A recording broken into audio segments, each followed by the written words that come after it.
Greetings everyone, welcome to this updated build guide. We're gonna take a look at my Whirlwind Rehan build. It's very smooth, it was very easy to get into tier 8 with it, and right now it's doing 6 billion, so we're just gonna take a look at the showcase reel here fast. We are way over here in damage. You can do 1/10 basically. When I got into tier 8 I did 1/10 of this damage, and it was still fine. So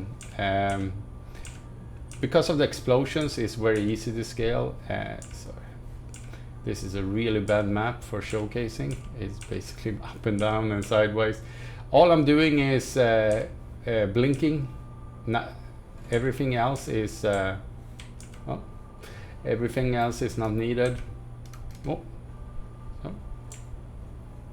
Oh, there's a lot of FE. So as you can see there, it's very easy to play. All I'm doing is clicking Whirlwind at the start, and it's auto channeling, and you do that through the settings here and battle, and there we go, auto channeling.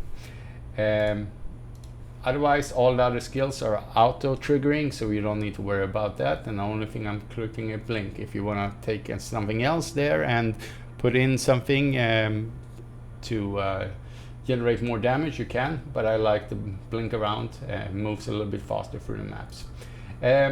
We're gonna take a look at the gear. As I said, when I started tier 8 I only had tier 2 mods, so like this sword or anything, like every item here was 10 FE or below.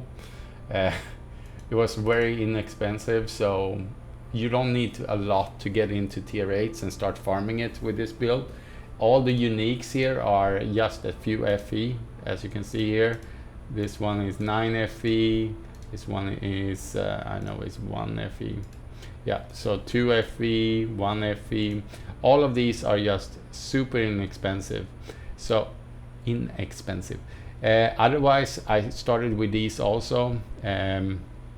So if you don't want to craft your own gear, these items are really good to get started with.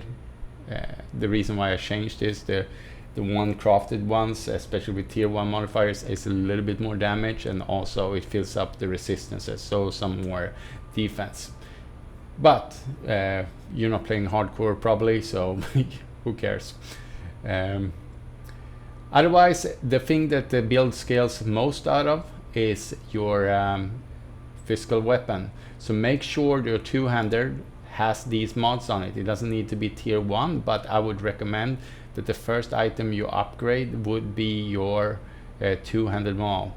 And if you have not checked out my channel already on crafting, I highly recommend you take a look at that, because you can craft this one for about 50% less if you just follow those simple steps I have in that video.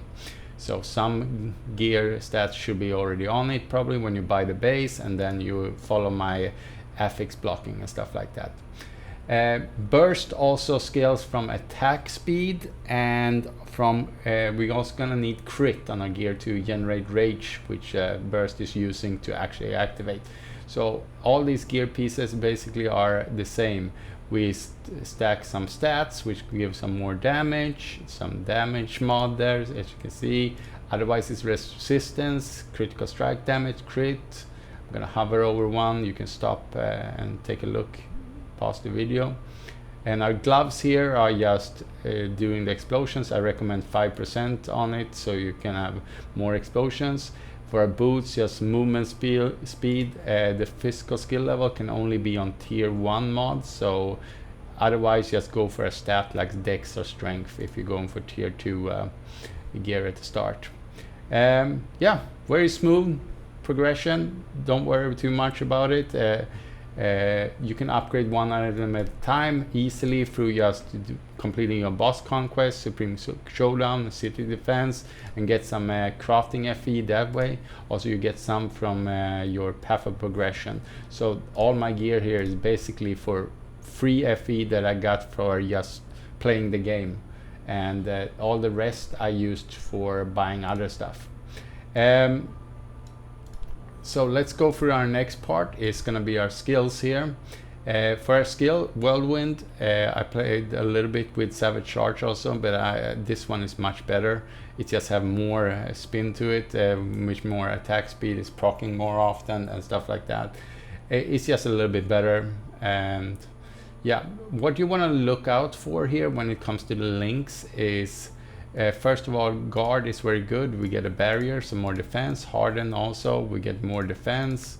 And this one I'm just experimenting with. Don't worry about this one if it's not needed. What I would replace it with is either added erosion, fire, or cold, or lightning. The reason for that is because we have a trait on our skill tree that gives us 6% more damage for each ailment on the enemy.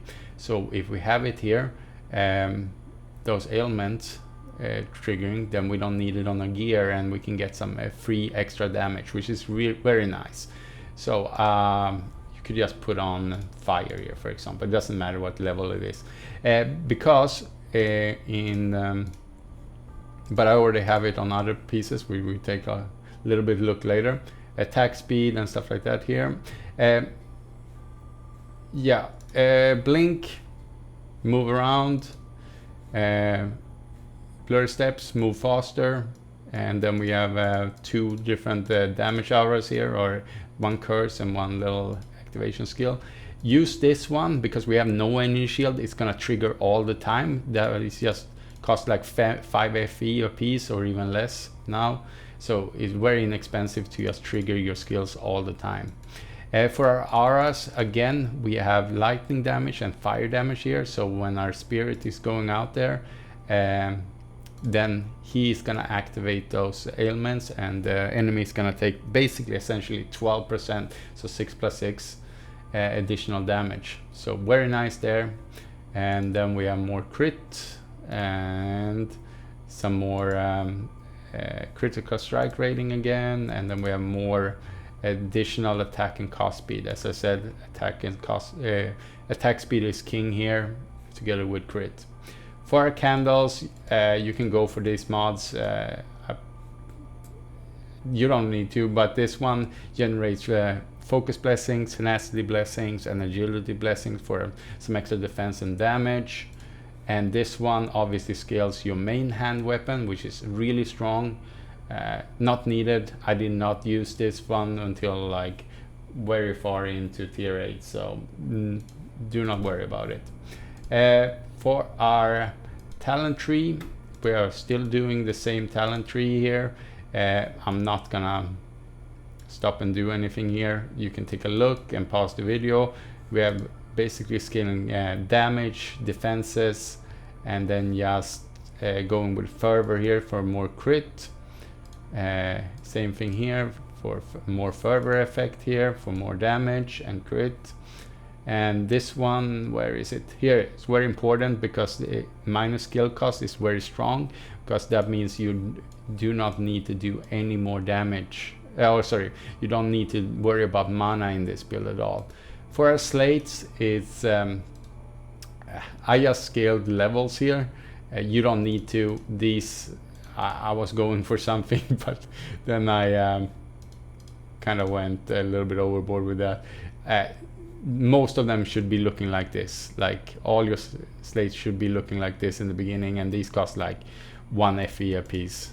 And mark effect is quite good also. You don't need this extra one, but additional critical strike damage taken, that's additional, which is very good. Yeah, and I think I have a wilt here somewhere. Yeah, here. If you have this mod right here, then you don't need erosion on your skills. So that way you have one less link to be worrying about. I know most people are going with a trade-off here, but I thought it was too annoying to match both strength and dex.